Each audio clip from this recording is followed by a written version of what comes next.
ഹരേ കൃഷ്ണ. എല്ലാവർക്കും മാധവത്തിലേക്ക് സ്വാഗതം. ഏകാദശി വരുന്നു, മോക്ഷദ ഏകാദശി. ഏകാദശി തിഥി ആരംഭിക്കുന്നത് ഡിസംബർ 11 വെളുപ്പിനെ 3:42 മുതൽ ഡിസംബർ 12 വെളുപ്പിനെ 1:09 വരെ. കേരളത്തിൽ മോക്ഷദ ഏകാദശി ഗുരുവായൂർ ഏകാദശിയായി ആചരിക്കുന്നു.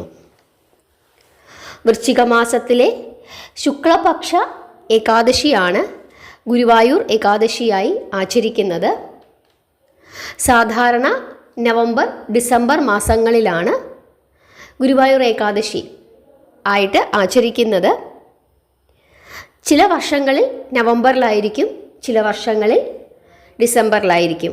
പ്രധാനമായിട്ടും ഗുരുവായൂർ ഏകാദശി വരുന്നത് വൃശ്ചിക മാസത്തിലാണ്, വൃശ്ചിക മാസത്തിലെ ശുക്ലപക്ഷ ഏകാദശി. മോക്ഷദ ഏകാദശിയായി ആചരിക്കുന്നത് മാർഗശീർഷ മാസത്തിലെ ശുക്ലപക്ഷ ഏകാദശി. ഇത് രണ്ടും ഇത്തവണ ഒരേ ദിവസമാണ് വന്നിരിക്കുന്നത്. ആദ്യമായി നമുക്ക് ഗുരുവായൂർ ഏകാദശിയുടെ പ്രത്യേകത എന്താണ് എന്ന് നോക്കാം.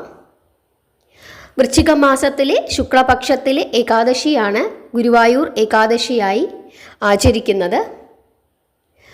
ശ്രീ ഗുരുവായൂരപ്പൻ്റെ പ്രതിഷ്ഠ നടത്തിയ ദിവസമാണ് ഗുരുവായൂർ ഏകാദശി. അതായത് ഒരു ഏകാദശി വൃശ്ചിക മാസത്തിലെ ശുക്ലപക്ഷത്തിലെ ഏകാദശിയിലാണ് ഭഗവാന്റെ പ്രതിഷ്ഠ ഗുരുവായൂരിൽ നടന്നത്. പിന്നെ ഒരു പ്രത്യേകത എന്ന് പറയുന്നത് മേൽപ്പത്തൂർ നാരായണ ഭട്ടതിരിപ്പാട് നാരായണീയം എഴുതി സമർപ്പിച്ചത് ഒരു ഏകാദശി ദിവസമാണ്. അന്നേ ദിവസം ഗുരുവായൂർ ഏകാദശി ദിവസമായിരുന്നു. അങ്ങനെയൊരു പ്രത്യേകതയുമുണ്ട്. അദ്ദേഹം എഴുതി സമർപ്പിച്ച ആ വർഷം അന്ന് വൃശ്ചികം 28 അന്ന് അത്തവണത്തെ ഗുരുവായൂർ ഏകാദശി ദിവസമായിരുന്നു. പിന്നൊരു പ്രത്യേകത നമുക്കെല്ലാവർക്കും അറിയാം. ഗുരുവായൂർ കേശവൻ ഭഗവാന്റെ വലിയ ഭക്തനായിരുന്നു. അദ്ദേഹം ഭഗവാന്റെ തൃപ്പാദം പൂകിയ ദിവസം ഏകാദശി ദിവസമായിരുന്നു. ഒരു ഗുരുവായൂർ ഏകാദശി ദിവസത്തിലാണ് അദ്ദേഹം ഭഗവാന്റെ തൃപ്പാദം പൂകിയത്. വലിയ ഭക്തനായിരുന്നു കേശവനാന. ആ കഥയൊക്കെ നമുക്ക് അറിയാം. ഇതൊക്കെയാണ് ഗുരുവായൂർ ഏകാദശിയുമായി ബന്ധപ്പെട്ട് ഉള്ള കഥകൾ. ഇനി മറ്റൊരു പ്രത്യേകത എന്താണ് എന്ന് വെച്ചു കഴിഞ്ഞാൽ, മാർഗശീർഷ മാസത്തിലെ ശുക്ലപക്ഷത്തിലെ ഏകാദശി ദിവസമാണ് ഭഗവാൻ അർജുനന് ഭഗവത്ഗീത ഉപദേശിച്ചു കൊടുത്തത്. അതുകൊണ്ട് തന്നെ ഈ ദിവസം ഗീതാ ജയന്തിയായി ആചരിക്കുന്നു. ഭഗവാൻ അർജുനന് ഗീത ഉപദേശിച്ചു കൊടുത്തിട്ട് 5161 വർഷമായി. ഭഗവാൻ ശ്രീഹരി അർജുനന് ഭഗവത്ഗീത ഉപദേശിച്ചു കൊടുത്തതിൻ്റെ 5161ാമത്തെ ആനിവേഴ്സറിയാണ് ഈ വർഷം നമ്മൾ കൊണ്ടാടുന്നത്. ഇതാണ് മറ്റൊരു പ്രത്യേകത. ഇനി നമുക്ക് ഈ ഏകാദശി വ്രതം എന്തിനാണ് അനുഷ്ഠിക്കുന്നത്? പേരിൽ തന്നെയുണ്ട്, മോക്ഷപ്രാപ്തിക്കാണ് ഈ ഏകാദശി വ്രതം പ്രധാനമായും അനുഷ്ഠിക്കേണ്ടത്. 1000 വർഷം തപസ്സു ചെയ്താൽ കിട്ടുന്ന പുണ്യം എത്രയുണ്ടോ അത്രത്തോളം പുണ്യമാണ് വ്രതനിഷ്ഠയോടുകൂടി ഈ മോക്ഷദ ഏകാദശി ആചരിച്ചാൽ കിട്ടുന്നത്. ഇത് ഭഗവാൻ അർജുനന് പറഞ്ഞു കൊടുത്തിട്ടുണ്ട്. ഇനി നമുക്ക് ഈ ഏകാദശി, മോക്ഷദ ഏകാദശിയുടെ വ്രതകഥ എന്താണെന്ന് നോക്കാം. അർജുനൻ ഭഗവാനോട് ചോദിക്കുകയാണ്, ഭഗവാനെ, മാർഗശീർഷ മാസത്തിലെ ശുക്ലപക്ഷത്തിലെ ഏകാദശിയെപ്പറ്റി ഒന്ന് പറഞ്ഞു തരാമോ? എന്തിനാണ് ആ ദിവസം നമ്മൾ ഏകാദശി വ്രതം അനുഷ്ഠിക്കുന്നത്? എന്താണ് അതിൻ്റെ പ്രയോജനം? ഇങ്ങനെ അർജുനൻ ചോദിച്ചപ്പോൾ ഭഗവാൻ ശ്രീകൃഷ്ണൻ അർജുനനോട് ഇപ്രകാരം പറഞ്ഞു കൊടുക്കുന്നു.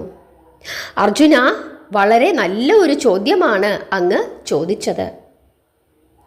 മാർഗശീർഷ മാസത്തിലെ ശുക്ലപക്ഷത്തിലെ ഏകാദശി പല പാപങ്ങളെയും നശിപ്പിക്കാൻ ശക്തിയുള്ളവയാണ്. ഈ ഏകാദശിയെ മോക്ഷദ ഏകാദശി എന്നാണ് അറിയപ്പെടുന്നത്. ഈ ഏകാദശിയിൽ ഭഗവാനെ ധൂപം, വിളക്ക്, നൈവേദ്യം മുതലായവ കൊണ്ട് ഭക്തിപൂർവം ആരാധിക്കണം. ഹേ കുന്തിപുത്ര, ഈ ഏകാദശി വ്രതത്തിൻ്റെ പുണ്യത്താൽ നരകത്തിൽ പോയ മാതാവും പിതാവും പൂർവികരും സ്വർഗം പ്രാപിക്കുന്നു. എന്നിട്ട് കഥ പറഞ്ഞു കൊടുക്കുകയാണ് ഭഗവാൻ. ഇപ്രകാരമാണ് ഭഗവാൻ പറഞ്ഞു കൊടുക്കുന്നത്. വൈഖാനസ് എന്ന ഒരു രാജാവ് ഒരു പുരാതന നഗരത്തിൽ ജീവിച്ചിരുന്നു. 4 വേദങ്ങളും അറിയാവുന്ന ബ്രാഹ്മണർ അദ്ദേഹത്തിൻ്റെ രാജ്യത്തിൽ താമസിച്ചിരുന്നു. രാജാവ് തൻ്റെ പ്രജകളെ മക്കളെപ്പോലെയാണ് കണ്ടിരുന്നത്. ഒരു രാത്രി തൻ്റെ പിതാവ് നരകയാതന അനുഭവിക്കുന്നത് ആ രാജാവ് സ്വപ്നം കണ്ടു. രാവിലെയായി. അദ്ദേഹം ആകാംക്ഷയോടെ കാത്തിരുന്നു. എന്തിനു വേണ്ടി? ബ്രാഹ്മണരെ വിളിപ്പിക്കാനായിട്ട്. നേരം പുലർന്നപ്പോൾ തന്നെ ബ്രാഹ്മണരെ വിളിച്ച് തൻ്റെ സ്വപ്നത്തെക്കുറിച്ച് അദ്ദേഹം പറഞ്ഞു. ബ്രാഹ്മണരെ, രാത്രിയിലെ സ്വപ്നങ്ങളിൽ എൻ്റെ അച്ഛൻ നരകയാതന അനുഭവിക്കുന്നത് ഞാൻ സ്വപ്നം കാണുന്നു. അദ്ദേഹം എന്നോട് പറയുന്നു, മകനെ, കഠിനമായ നരകത്തിലൂടെയാണ് ഞാൻ കടന്നു പോകുന്നത്. എന്നെ എങ്ങനെയെങ്കിലും ഇവിടെ നിന്ന് മോചിപ്പിക്കണമേ. ഇങ്ങനെ സ്വപ്നത്തിൽ വന്ന് എൻ്റെ അച്ഛൻ കരയുകയാണ്. ഈ വാക്കുകൾ കേട്ടപ്പോൾ മുതൽ എനിക്ക് ഒരു സമാധാനവുമില്ല. രാജ്യം, സുഖം, ഐശ്വര്യം, ആന, കുതിര, സമ്പത്ത്, സ്ത്രീകൾ, പുത്രന്മാർ തുടങ്ങിയ യാതൊന്നും ഇപ്പോൾ ഞാൻ ആഗ്രഹിക്കുന്നില്ല. ഒരേ ഒരു ആഗ്രഹം മാത്രമേ എനിക്കുള്ളൂ. എൻ്റെ അച്ഛനെ രക്ഷിക്കണം. ഞാൻ എന്തു ചെയ്യണം? എവിടെ പോകണം? ഈ ദുഃഖത്താൽ എൻ്റെ ശരീരം ചുട്ടുപൊള്ളുന്നു. എൻ്റെ പിതാവിന് മോക്ഷം ലഭിക്കാൻ കഴിയുന്ന ഏതു തപസ്സും ഏതു ദാനവും ചെയ്യാൻ ഞാൻ തയ്യാറാണ്. എന്ത് വ്രതം വേണമെങ്കിലും ഞാൻ എടുത്തുകൊള്ളാം. എൻ്റെ പിതാവിനെ നരകയാതനകളിൽ നിന്നും എങ്ങനെയെങ്കിലും മോചിപ്പിക്കണം. ഇല്ലെങ്കിൽ എൻ്റെ ജീവിതം അർത്ഥശൂന്യമാണ്. പിതാവ് നരകയാതന അനുഭവിക്കുന്നു. അങ്ങനെ ചിന്തിച്ചുകൊണ്ട് എനിക്ക് ഈ ഭൂമിയിൽ സന്തോഷത്തോടു കൂടി ജീവിക്കാൻ സാധിക്കുകയില്ല. അതുകൊണ്ട് ഹേ ബ്രാഹ്മണരെ, ഇതിനൊരു പരിഹാരം ഉടൻ തന്നെ പറഞ്ഞു തരണം. രാജാവിൻ്റെ ഉള്ളിലെ ദുഃഖത്തിൻ്റെ വേദന കേട്ട് ബ്രാഹ്മണർ പരസ്പരം ചർച്ച ചെയ്തു. എന്നിട്ട് ഒറ്റ സ്വരത്തിൽ അവരെല്ലാവരും കൂടി രാജാവിനോട് ഇങ്ങനെ പറഞ്ഞു. രാജാവേ, വർത്തമാനവും ഭൂതവും ഭാവിയും അറിയുന്നവൻ പർവ്വതൻ എന്ന മഹർഷിയാണ്. അദ്ദേഹം ഇവിടെ നിന്നും വളരെ അകലെയല്ലാത്ത ഒരു സ്ഥലത്ത് താമസിക്കുന്നുണ്ട്. താങ്കൾ അദ്ദേഹത്തിൻ്റെ അടുത്ത് പോയി താങ്കളുടെ പ്രശ്നം അദ്ദേഹത്തോട് പറയുക. അദ്ദേഹം തീർച്ചയായും ഇതിനൊരു പരിഹാരം കണ്ടെത്തും. അങ്ങനെ രാജാവ് ബ്രാഹ്മണരുടെ ഉപദേശം പാലിച്ച് മുനിയുടെ ആശ്രമത്തിലേക്ക് പോയി. ഒരുപാട് മുനിമാരും യോഗിമാരും ആ ആശ്രമത്തിൽ തപസ്സു ചെയ്യുന്നുണ്ടായിരുന്നു. 4 വേദങ്ങളിലും വിദഗ്ധനായ പർവ്വതമുനി മറ്റൊരു ബ്രഹ്മാവിനെ പോലെ ഇരിക്കുന്നതായി രാജാവിന് തോന്നി. രാജാവ് അദ്ദേഹത്തെ വണങ്ങി. എന്നിട്ട് സ്വയം പരിചയപ്പെടുത്തി. പർവ്വതമുനി രാജാവിനോട് സുഖവിവരങ്ങൾ ചോദിച്ചു. അപ്പോൾ രാജാവ് പറഞ്ഞു, ഹേ മാമുനെ, അങ്ങയുടെ കൃപയാൽ എൻ്റെ രാജ്യത്തിൽ എല്ലാവരും സുഖമായിരിക്കുന്നു. എന്നാൽ എനിക്ക് യാതൊരു മനസ്സമാധാനവുമില്ല. എൻ്റെ മുമ്പിൽ അത്തരത്തിലുള്ള ഒരു പ്രശ്നമാണ് ഇപ്പോൾ ഉയർന്നു വന്നിരിക്കുന്നത്. അതെൻ്റെ ഹൃദയത്തെ വല്ലാതെ അസ്വസ്ഥമാക്കുന്നു. അപ്പോൾ മുനി ചോദിച്ചു, എന്താണ് രാജാവേ അങ്ങേക്ക് ഇത്രയും വലിയ വിഷമം? അത് കേട്ടപ്പോൾ രാജാവ് വളരെ സങ്കടത്തോടുകൂടി മുനിയെ വന്ദിച്ചുകൊണ്ട് തൻ്റെ പ്രശ്നങ്ങൾ മുഴുവൻ പറഞ്ഞു. സ്വപ്നത്തിൽ താൻ കണ്ട മുഴുവൻ കഥയും മുനിയോട് പറഞ്ഞു കൊടുത്തു. എന്നിട്ട് ചോദിച്ചു, മുനി, ഞാൻ എന്തു ചെയ്യണം? മഹർഷി, അങ്ങ് പറയൂ. എൻ്റെ പിതാവിനെ എങ്ങനെയെങ്കിലും ഈ നരകത്തിൽ നിന്നും മോചിപ്പിക്കണം. പർവ്വതമുനി മഹാരാജാവിൻ്റെ വാക്കുകൾ വളരെ ഗൗരവത്തോടെ ശ്രദ്ധിച്ചു. എന്നിട്ട് കണ്ണുകൾ അടച്ച് ഭൂതത്തെയും ഭാവിയെയും കുറിച്ച് ചിന്തിക്കുവാൻ തുടങ്ങി. കുറച്ചു നേരം ആലോചിച്ചതിന് ശേഷം അദ്ദേഹം പറഞ്ഞു, മഹാരാജാവേ, എൻ്റെ യോഗയുടെ ശക്തിയാൽ നിങ്ങളുടെ പിതാവിൻ്റെ എല്ലാ ദുഷ്പ്രവർത്തികളെക്കുറിച്ചും എനിക്ക് അറിവ് ലഭിച്ചു. കഴിഞ്ഞ ജന്മത്തിൽ അദ്ദേഹം ഭാര്യമാരോട് വിവേചനം കാണിച്ചിരുന്നു. തൻ്റെ മൂത്ത രാജ്ഞിയുടെ ഉപദേശമനുസരിച്ച് രണ്ടാമത്തെ ഭാര്യയോട് അദ്ദേഹം തീരെ സ്നേഹം കാണിച്ചിരുന്നില്ല. അവരെ പരമാവധി അവഗണിച്ചിരുന്നു. ആ പാപപ്രവൃത്തിയുടെ ഫലമായി താങ്കളുടെ പിതാവ് നരകത്തിൽ പോയിരിക്കുന്നു. ഇത് കേട്ടപ്പോൾ മഹാരാജാവ് യാചനാസുരത്തിൽ പറഞ്ഞു, ഹേ മഹർഷേ, എൻ്റെ പിതാവിൻ്റെ രക്ഷയ്ക്ക് എന്തെങ്കിലും ഒരു പരിഹാരം അങ്ങ് പറഞ്ഞു തരൂ. അദ്ദേഹത്തെ ഈ പാപത്തിൽ നിന്ന് എങ്ങനെ സ്വതന്ത്രനാക്കും? അപ്പോൾ പർവ്വതമുനി ഇപ്രകാരം പറഞ്ഞു, അല്ലയോ മഹാരാജാവേ, മാർഗശീർഷമാസത്തിലെ ശുക്ലപക്ഷത്തിൽ വരുന്ന ഏകാദശിയെ മോക്ഷദ ഏകാദശി എന്ന് വിളിക്കുന്നു. ഇത് മോക്ഷം പ്രദാനം ചെയ്യാൻ പ്രാപ്തിയുള്ള ഏകാദശിയാണ്. ഈ മോക്ഷദ ഏകാദശിയിൽ താങ്കൾ വ്രതമനുഷ്ഠിക്കുകയും ആ വ്രതത്തിൻ്റെ പുണ്യം പണയം വെച്ചുകൊണ്ട് പിതാവിന് സമർപ്പിക്കുകയും ചെയ്യുക. അങ്ങനെ ചെയ്താൽ ഏകാദശിയുടെ പുണ്യഫലം തീർച്ചയായും താങ്കളുടെ പിതാവിനെ മോചിപ്പിക്കും. ഇങ്ങനെ മുനിയുടെ വാക്കുകൾ കേട്ട് മഹാരാജാവ് തൻ്റെ രാജ്യത്തിലേക്ക് മടങ്ങിപ്പോയി. കുടുംബത്തിനോടൊപ്പം മോക്ഷദ ഏകാദശി വ്രതം അനുഷ്ഠിച്ചു. ഈ വ്രതാനുഷ്ഠാനത്തിൻ്റെ പുണ്യം രാജാവ് തൻ്റെ പിതാവിന് സമർപ്പിച്ചു.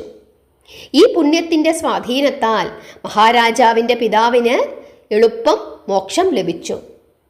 സ്വർഗത്തിലേക്ക് പുറപ്പെടുമ്പോൾ രാജാവിൻ്റെ പിതാവ് ഇപ്രകാരം പറഞ്ഞു, മകനെ, നീ അനുഗ്രഹിക്കപ്പെടട്ടെ. ഇങ്ങനെ പറഞ്ഞുകൊണ്ട് രാജാവിൻ്റെ പിതാവ് സ്വർഗത്തിലേക്ക് പോയി. ഈ കഥ ഭഗവാൻ ശ്രീകൃഷ്ണൻ അർജുനന് പറഞ്ഞു കൊടുക്കുന്നു. അതിനുശേഷം ഭഗവാൻ വീണ്ടും അർജുനനോട് ഇപ്രകാരം പറഞ്ഞു, ഹേ പാണ്ഡുപുത്ര, മാർഗശീർഷമാസത്തിലെ ശുക്ലപക്ഷത്തിലെ ഏകാദശിയിൽ വിധിയാവണ്ണം വ്രതം അനുഷ്ഠിക്കുന്നവരുടെ എല്ലാ പാപങ്ങളും നശിക്കുകയും ഒടുവിൽ അവർ സ്വർഗം പ്രാപിക്കുകയും ചെയ്യും. ഈ വ്രതത്തേക്കാൾ ഉത്തമവും മോക്ഷം നൽകുന്നതുമായ മറ്റൊരു വ്രതം ഇല്ല.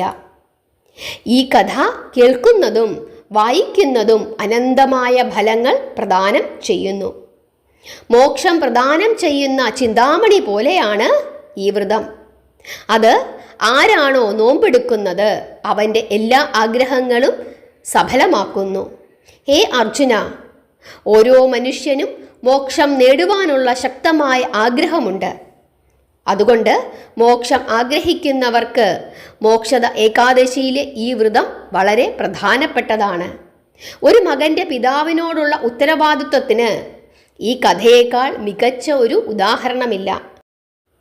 ആയതിനാൽ ഈ മോക്ഷദ ഏകാദശി അല്ലെങ്കിൽ ഗുരുവായൂർ ഏകാദശി ഭക്തിയോടുകൂടി ഭഗവാനെ ഓർത്ത് വിധിയാവണ്ണം ആചരിച്ചാൽ തീർച്ചയായിട്ടും നമുക്ക് മാത്രമല്ല നമ്മുടെ പൂർവികർക്കും അതിൻ്റെ ഫലം ഉണ്ടാകും. ഇതാണ് ശ്രീഹരി അർജുനന് പറഞ്ഞുകൊടുത്ത മോക്ഷദ ഏകാദശിയുടെ വ്രതകഥ. ഇപ്പോൾ എല്ലാവർക്കും ഏകാദശിയെ പറ്റിയിട്ടുള്ള ഒരു പൊതുവായ കാര്യങ്ങളൊക്കെ മനസ്സിലായി എന്ന് വിചാരിക്കുന്നു. വ്രതങ്ങളിൽ വെച്ച് ഏറ്റവും ഉത്തമമാണ് ഏകാദശി വ്രതം. അതുകൊണ്ട് തന്നെ നമ്മളെല്ലാവരും തന്നെ പൊതുവായി നമ്മുടെ ഈ ചാനൽ കാണുന്ന ഏകദേശം ഒരു 75% ആളുകൾ എല്ലാ ഏകാദശിയും എടുക്കുന്നവരാണ്. അതുകൊണ്ട് തന്നെ അതിനെ പറ്റിയിട്ടൊക്കെ എല്ലാവർക്കും നല്ല ബോധ്യം ഉണ്ടാകും. എങ്കിലും ആർക്കെങ്കിലും അറിയാൻ മേലെങ്കിൽ ഞാൻ പറയാം. ഏകാദശി എടുക്കുന്നതിൻ്റെ തലേ ദിവസം നമ്മൾ ഒരു നേരം അരിഭക്ഷണം കഴിച്ച് ഇരിക്കാം. അത് ഉച്ചയ്ക്ക് കഴിക്കാം, അതല്ലെങ്കിൽ രാവിലെ കഴിക്കാം. വൈകുന്നേരം കഴിക്കാതിരിക്കുന്നതാണ് നല്ലത്, ഈ ഒരു നേരം എന്ന് കണക്കാക്കുന്നത്. അതല്ലെങ്കിൽ തലേ ദിവസവും നമുക്ക് പഴവർഗ്ഗങ്ങളൊക്കെ കഴിച്ചിരിക്കാം. പക്ഷേ തലേ ദിവസം, ഏകാദശിയുടെ തലേ ദിവസം സന്ധ്യയ്ക്ക് മുമ്പ് ആഹാരം കഴിച്ചു നിർത്തുന്നതാണ് ഏറ്റവും ഉത്തമം. ഇനി ഒരിക്കൽ ഉണ്ണുന്ന ആളുകൾ, അതായത് ഒരു നേരം അരിഭക്ഷണം കഴിക്കുന്ന ആളുകൾ രാവിലെയോ അല്ലെങ്കിൽ ഉച്ചയ്ക്കോ അരിഭക്ഷണം കഴിക്കുക, ബാക്കി സമയങ്ങളിൽ പഴവർഗ്ഗങ്ങൾ കഴിക്കുക. അതിൽ തന്നെ ഗോതമ്പ് അങ്ങനെയുള്ള ധാന്യങ്ങൾ നിങ്ങൾക്ക് രാവിലെ ഉപയോഗിക്കാം, പക്ഷെ വൈകുന്നേരം ഉപയോഗിക്കാതിരിക്കുന്നതാണ് ഏറ്റവും ഉത്തമം. പിന്നെ സന്ധ്യയ്ക്ക് മുമ്പ് ആഹാരം കഴിച്ച് ഇരിക്കുന്നതാണ് ഏറ്റവും ഉത്തമം. ഇനി ഏകാദശി ദിവസം ഞാനിപ്പോൾ പറയുന്നത് വൈഷ്ണവ സമ്പ്രദായം അനുസരിച്ചിട്ടുള്ള ഏകാദശിയെ പറ്റിയിട്ടാണ്. നമ്മൾ ഏകാദശി ഓരോ സ്ഥലങ്ങളിലും പല രീതിയിലാണ് എടുക്കുന്നത്. ഇപ്പോൾ കേരളത്തിലൊക്കെ തന്നെ പണ്ട് കാലത്ത്, അതായത് ഞാനൊക്കെ ചെറുപ്രായത്തിൽ എൻ്റെ അമ്മമ്മമാരൊക്കെ അരിഭക്ഷണം ഒഴിവാക്കും. എന്നിട്ട് അവർ ഗോതമ്പ് കഴിക്കും, ഉപ്പുമാവ് ഉണ്ടാക്കി കഴിക്കും, അതല്ലെങ്കിൽ ഗോതമ്പ് കഞ്ഞി ഉണ്ടാക്കി കഴിക്കും. ഗോതമ്പ് കഞ്ഞിയും ചെറുപയർ പുഴുക്കും ഉണ്ടാക്കി കഴിക്കും. ഞാൻ കഴിച്ചിട്ടുണ്ട് ചെറുപ്രായത്തിൽ. എൻ്റെ അമ്മൂമ്മയൊക്കെ അതാണ് തരുന്നത്. എന്നിട്ട് പറയും അരിഭക്ഷണം ഒഴിവാക്കുന്നു എന്ന് പറയും. അങ്ങനെ ചെയ്യുന്നുണ്ട്. ഗുരുവായൂരൊക്കെ ഇപ്പോഴും ഗോതമ്പ് കഞ്ഞി കൊടുക്കുന്നുണ്ട് ഏകാദശി ദിവസം. അങ്ങനെ ചെയ്യാം, നമ്മുടെ ഇഷ്ടം, നമ്മൾ തീരുമാനിക്കുക എങ്ങനെയാണ് ചെയ്യേണ്ടതെന്ന്. പക്ഷേ ഇപ്പോൾ ഞാൻ പൊതുവായി അനുഷ്ഠിക്കുന്നത് വൈഷ്ണവ സമ്പ്രദായം, അതായത് ഭഗവാൻ ശ്രീഹരിയെ വിശ്വസിച്ച് പ്രാർത്ഥിച്ച് കൂടുതൽ ഭഗവാനുമായി അടുത്തിരിക്കുന്ന വൈഷ്ണവ വിഭാഗം. ആ വൈഷ്ണവ സമ്പ്രദായം അനുസരിച്ച് ഏകാദശി ദിവസം ഒരു തരത്തിലുള്ള ധാന്യങ്ങളും ഉപയോഗിക്കാറില്ല. അതായത് അരി, ഗോതമ്പ്, പയറുവർഗ്ഗങ്ങൾ, കടല, അതുപോലെ തന്നെ റാഗി, തിന, ബാർലി, ഇങ്ങനെയുള്ള ഒരു തരത്തിലുള്ള സാധനങ്ങളും ഉപയോഗിക്കാറില്ല. അതുപോലെ തന്നെ പച്ചക്കറികൾ ഉപയോഗിക്കും, നിലക്കടല ഉപയോഗിക്കും, ചൗവരി ഉപയോഗിക്കും, പാലുവർഗ്ഗങ്ങളും ഉപയോഗിക്കും, പഴങ്ങൾ ഉപയോഗിക്കും. പക്ഷേ ധാന്യവർഗ്ഗങ്ങൾ പൂർണ്ണമായും ഒഴിവാക്കിക്കൊണ്ടാണ് വൈഷ്ണവ സമ്പ്രദായത്തിൽ ഏകാദശി വ്രതം അനുഷ്ഠിക്കുന്നത്. ഞാൻ ഇപ്പോൾ ഈ സമ്പ്രദായത്തിലാണ് ഏകാദശി എടുക്കുന്നത്. കാരണം കുറച്ച് കാലങ്ങളായി ഞാൻ ശീലിക്കുന്നത് അങ്ങനെയാണ്. നമ്മുടെ ഇഷ്ടം. ഇപ്പോൾ ഗുരുവായൂർ പോകുന്ന ആളുകൾ, ഗുരുവായൂർ ഏകാദശിയാണ്, ഗുരുവായൂർ പോകുന്ന ആളുകൾ അന്ന് ക്ഷേത്രത്തിൽ നിന്നും നിങ്ങൾക്ക് ഗോതമ്പ് കൊണ്ടുള്ള കഞ്ഞിയോ ചോറോ ഒക്കെ ലഭിക്കും. അത് വേണമെങ്കിൽ കഴിക്കാം, അതല്ലെങ്കിൽ നിങ്ങൾക്ക് പഴവർഗ്ഗങ്ങൾ മാത്രം കഴിച്ചിരിക്കാം, അല്ലെങ്കിൽ പൂർണ്ണമായും ഉപവസിക്കാം, അതല്ലെങ്കിൽ ജലം മാത്രം കുടിച്ചിരിക്കാം.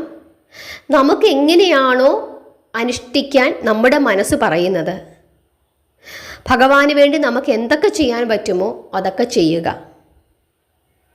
ഇനി അരിവർഗ്ഗങ്ങളും ധാന്യവർഗ്ഗങ്ങളും മുഴുവൻ ഒഴിവാക്കിക്കൊണ്ട് നമുക്ക് ഏകാദശി വ്രതം എടുക്കാം.